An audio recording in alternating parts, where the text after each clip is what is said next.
What is going on, everybody, and welcome to episode 3 of the review show. My name is Kyle Springer, and if you've already listened to the first 2 episodes of this podcast, then number 1, you're pretty cool. I like you. You're good peoples. Number 2, you'll remember that I am doing this by myself at the moment, but I am working on getting a new co-host, and I will tell you a little bit more about that later on. Each week on the Whatnauts Review Show here, we pick a new topic to discuss, whether it be a comic book, movie, TV show, or anime, manga, something else. We read it, we watch it, we do what we gotta do, we come back here and we talk about it. But if you want to be super cool, go follow us on twitch.tv/thewhatnauts. We normally do this show live, but I'm lone wolfing it right now. And the process of me doing it by myself does not translate into a good live show. However, we will be back next week to being a live show. So go follow us on twitch.tv/thewhatnauts, and we will have a little bit more info on that later on. For now, though, you can listen to this show on YouTube or as a podcast, no matter what universe you are listening in. Go subscribe on all the places, no matter how you usually listen to this show. If you're a podcast listener, go subscribe on YouTube. If you're a YouTube listener, please go subscribe on like Apple Podcasts or something like that. But anyways, enough housekeeping for right now. This week, we are here to talk about Lupin the Third. Lupin the Third, the Castle of Cagliostro, to be exact. It is an anime film directed and partially written by Miyazaki. So yes, it is a Miyazaki film. In fact, it's his very first one. It's his debut on a feature film. I'm pretty sure he had been working on animation, stuff like that before, but this is his debut as a director on a feature-length film. And side note, just in my mind, I often liken his films, or I guess more specifically the Studio Ghibli films, to the ones that Disney makes. They're kind of one and the same in my mind in terms of quality. For Lupin the Third, Lupin is also a very big and well-received franchise. I've never seen anything Lupin the Third before this, so this is all brand new to me. It was a lot of fun. However, this film was not without its problems. Ultimately, though, I feel like those problems never really detracted from the overall experience of watching this film, so that's a good thing. There's not really much you have to worry about in terms of those problems. It's a lot of fun. But what is the Castle of Cagliostro about, you ask? This film follows Lupin the Third. He is a thief. He is a gentleman thief. He's very charming, and he's a bit of a ladies' man. And the movie opens up with him and a friend robbing a casino, only to find out that the money that they just stole is all fake. It's all counterfeit. And Lupin ends up recognizing that, but he kind of recognizes where the counterfeit money is from. He has an idea of where it came from. And so that's what he wants to do next. He wants to go investigate the source of this counterfeit money. And that leads them to the Castle of Cagliostro. And that's kind of where the adventure begins. They get mixed up with a princess, there's hidden treasure, Interpol gets involved, there's a car chase scene that kind of reminds me of old James Bond films. It's very reminiscent of that. It's a lot of fun. There's a lot of wacky adventure and hijinks. So if you're interested in learning more about Lupin, I think this is a good film to start off with. However, if I am being honest, I do not think this was the best introduction to the crazy cast of characters that are within the world of Lupin. You definitely do not need to know much about them to understand this film. Again, I've never seen anything Lupin before this, but I still felt perfectly comfortable. It all made sense. A number of characters show up that I didn't really have any idea who they were or why they were there. A couple of them felt really unimportant to me. So in that regard, it was a little bit disappointing, but it at least got me interested. So I want to learn more about them down the road and their other crazy adventures. But despite not knowing about them, this was some good, clean family fun. And this film was exactly that. It's a good family-friendly film. There is a lot of violence. That is kind of the only questionable thing if you're wanting to watch this with younger kids. But the fact that this film is even family friendly in the first place is interesting to note. From what I understand, most of the Lupin the Third anime series or movies are a little bit more risque. Like I said, Lupin is very charming. He's a ladies' man. He's a bit of a skirt chaser. And that's just kind of the character that he is. And there's one scene in this film that kind of references that, but that's about it. So I highly recommend it. Go check it out. I think it's a lot of fun. I'm about to get into some potential spoilery stuff right now, though. So if you haven't watched it, pause this, go do what you gotta do, and come back here. Right off the bat, though, there was something that I really noticed about this film that I thought was really, really cool. And that was its use of silence in the sound design, or at least the lack of dialogue at times. Once he recognizes that the money is counterfeit, they're driving down this road, and it's in this really, really beautiful grassy area. And unfortunately, they get a flat tire, so the friend pops out to fix it, and Lupin sits himself on top of the car, and he just starts looking out into space. He's relaxing, he's looking up at the sky, watching the clouds, and neither of them really say much. They don't really talk. You can kind of hear the wind going through the grass and stuff like that, but Lupin finally breaks the silence, and he says something along the lines of, "Man, this is so peaceful." And it's shortly after he says that is where the car chase scene happens that I mentioned just a minute ago. That kind of reminds me of James Bond. But it's the juxtaposition of that really peaceful moment mixed with this kind of wacky 60s spy thriller car chase scene that was really used to great effect in this film.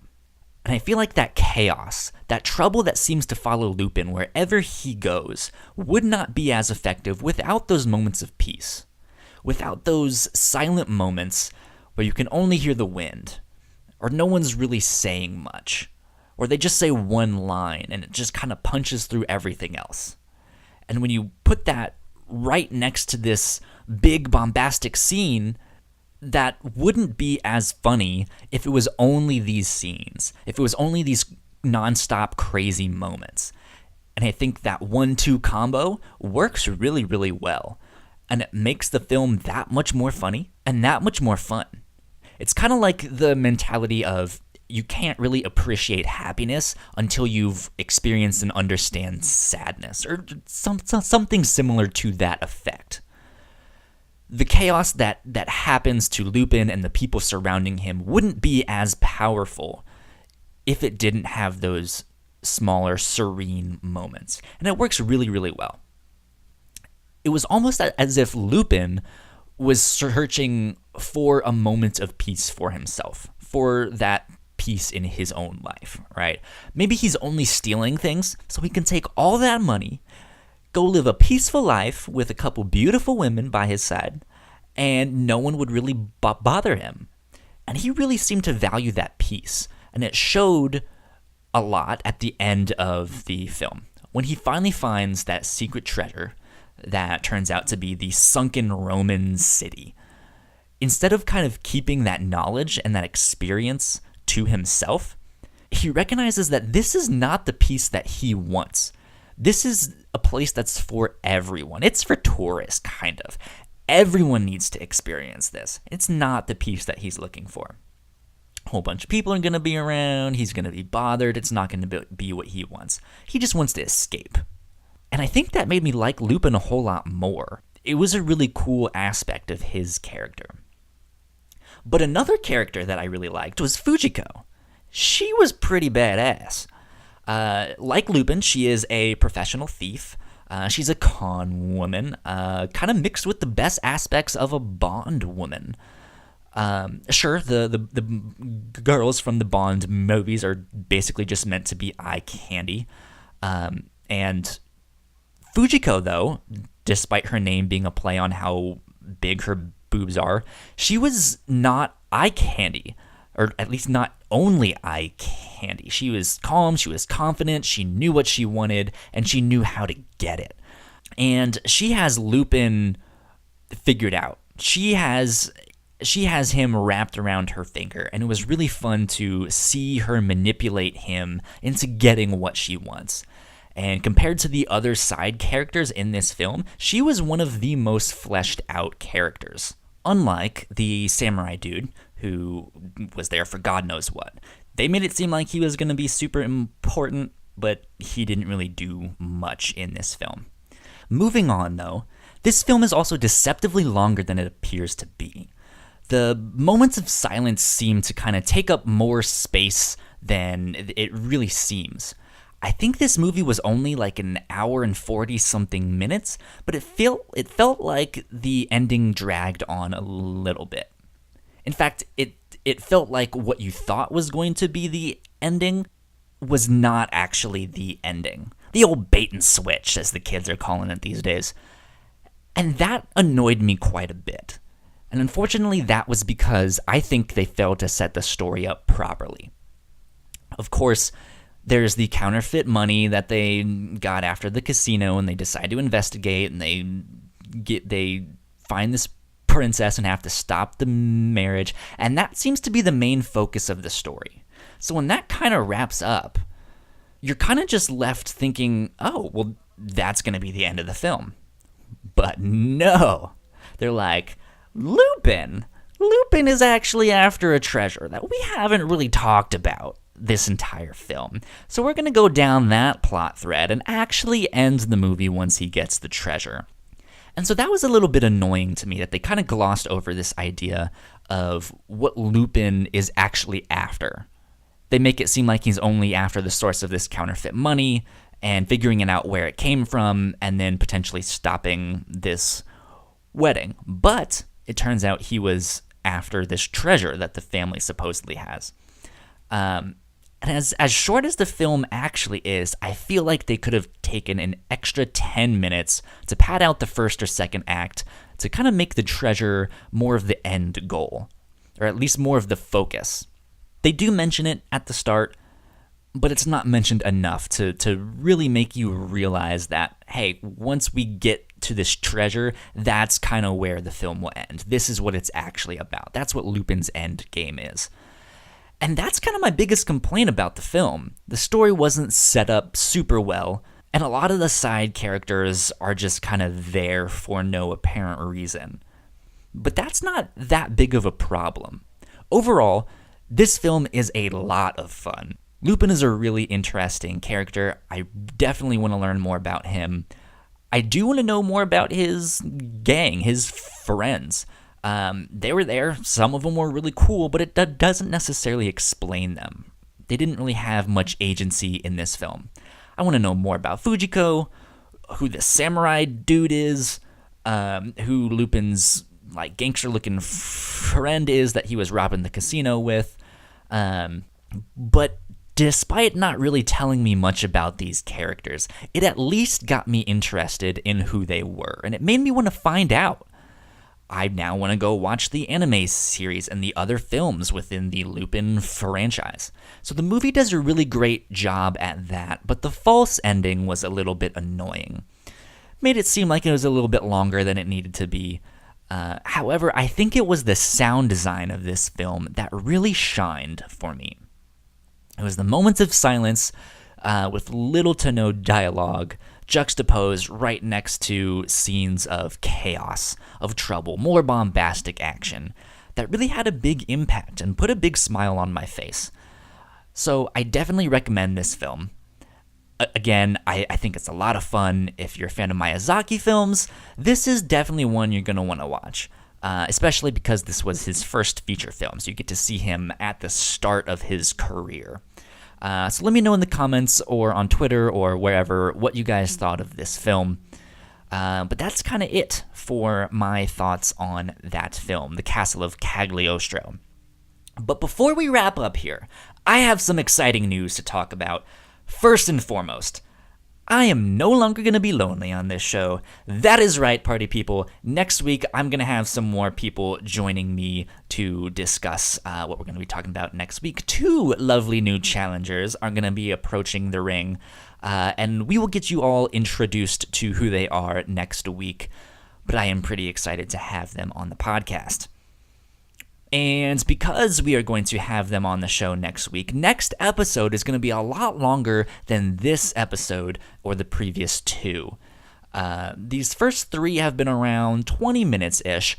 However, if you've been listening to the previous incarnation of this podcast, if you're a longtime listener of the Whatnauts, you'll know that we usually ran for about an hour per episode, give or take. So that's what we're going to be aiming for next week. I just wanted to give you guys a heads up on that, and trust me, we will have a lot to talk about, so it'll be worth the hour. Because next week, Marvel is unleashing their brand new installment to the Marvel Cinematic Universe. Avengers Infinity War is going to be out in theaters. I'm super excited. I've already bought my tickets. And we are going to be discussing the comics that Avengers Infinity War is loosely based off of. We're going to be discussing Infinity Gauntlet. It's only 6 issues, and I'm pretty sure that because this movie is coming out, the collected edition should be pretty easy to find. If you have a local comic book store, I'm sure they have it.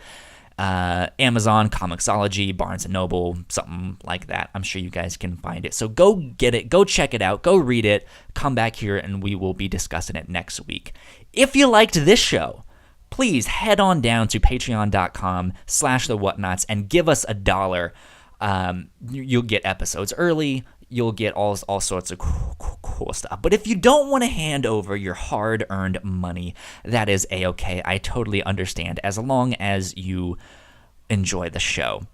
So go like, go subscribe, go follow, go sell your soul. Do whatever you gotta do to help us out. Spread the word. At least tell a friend, because we would like to have them come check us out. If you want to get in touch with the show, we are at The Whatnauts on Twitter. If you want to get in touch with me personally, I am at Hush315. Join us next week as we discuss the Infinity Gauntlet. My name is Kyle Springer, and I will see you next week.